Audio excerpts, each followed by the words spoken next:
Chapter 21. Then Job replied, Listen carefully to my words. Let this be the consolation you give me. Bear with me while I speak, and after I have spoken, mock on. Is my complaint directed to a human being? Why should I not be impatient? Look at me and be appalled. Clap your hand over your mouth.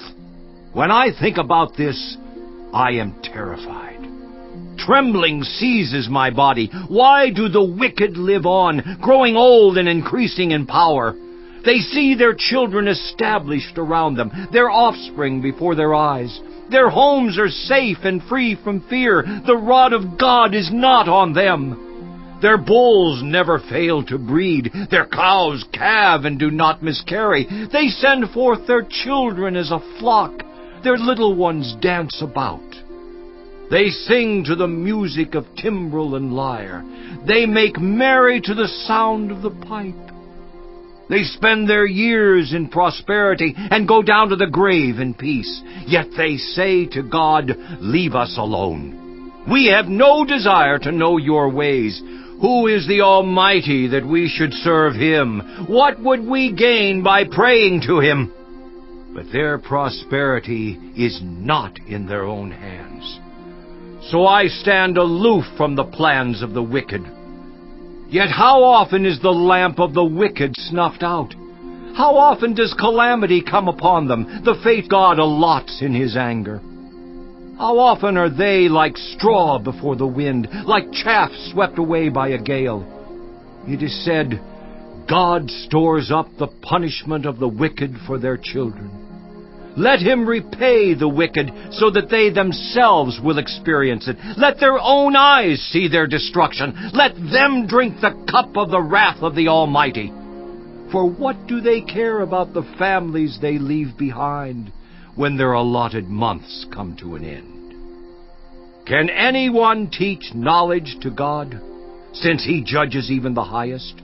One person dies in full vigor, completely secure and at ease, well-nourished in body, bones rich with marrow. Another dies in bitterness of soul, never having enjoyed anything good.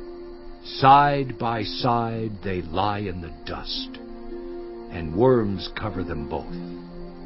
I know full well what you are thinking, the schemes by which you would wrong me. You say, Where now is the house of the great, the tents where the wicked lived? Have you never questioned those who travel? Have you paid no regard to their accounts, that the wicked are spared from the day of calamity, that they are delivered from the day of wrath?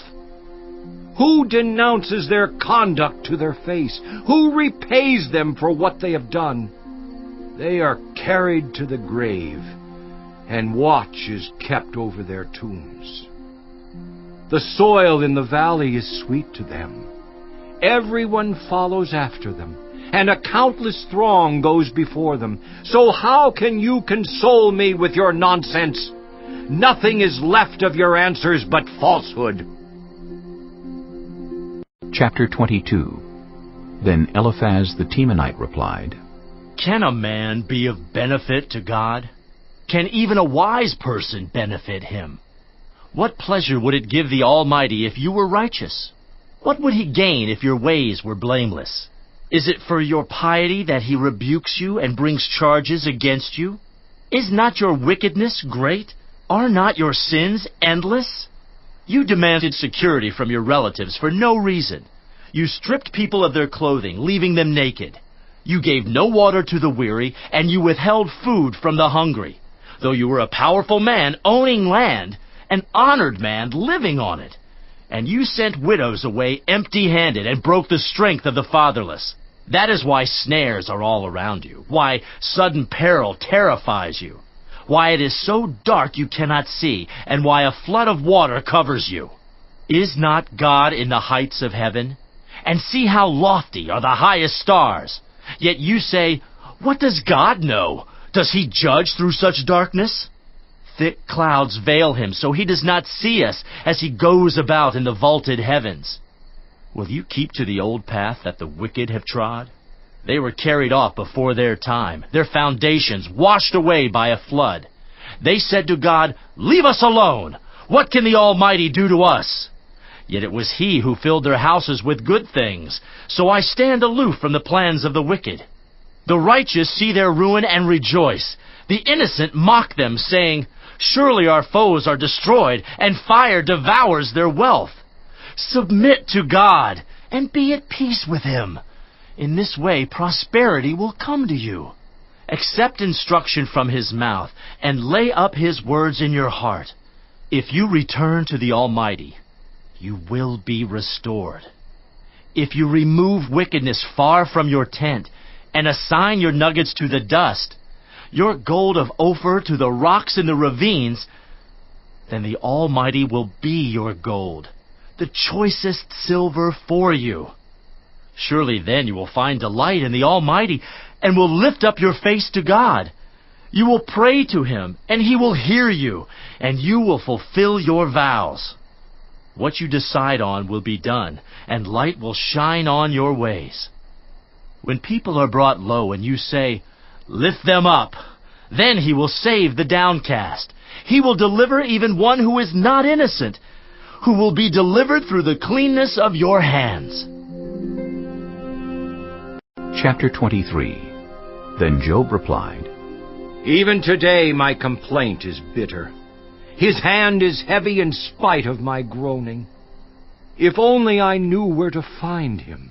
If only I could go to His dwelling.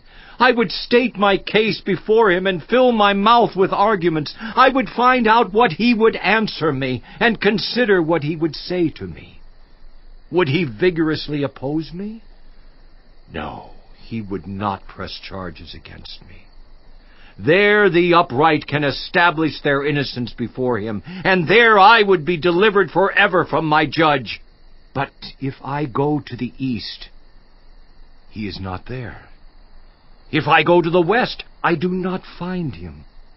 When He is at work in the north, I do not see Him. When He turns to the south, I catch no glimpse of Him. But He knows the way that I take. When He has tested me, I will come forth as gold. My feet have closely followed His steps. I have kept to His way without turning aside. I have not departed from the commands of His lips. I have treasured the words of His mouth more than my daily bread. But He stands alone, and who can oppose Him? He does whatever He pleases. He carries out His decree against me, and many such plans He still has in store. That is why I am terrified before Him. When I think of all this, I fear Him. God has made my heart faint. The Almighty has terrified me. Yet I am not silenced by the darkness, by the thick darkness that covers my face.